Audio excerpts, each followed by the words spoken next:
ఇవాళ శ్రీవారి ఆలయంలో కార్తీక వన భోజన మహోత్సవం జరగనుంది. వైభవ మండపంలో ఉత్సవ మూర్తులు స్నపన తిరుమంజనం ఉంటుంది. ఈ సందర్భంగా శ్రీవారి ఆలయంలో ఆర్జిత సేవలను టీటీడీ రద్దు చేసింది.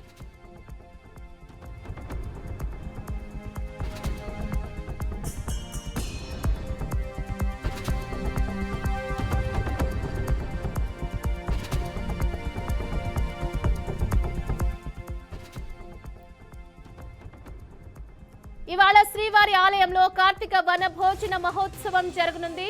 వైభవోత్సవ మండపంలో ఉత్సవ మూర్తులకు స్నపన తిరుమంజనం ఉంటుంది. ఈ సందర్భంగా శ్రీవారి ఆలయంలో ఆర్జిత సేవలను టీటీడీ రద్దు చేసింది.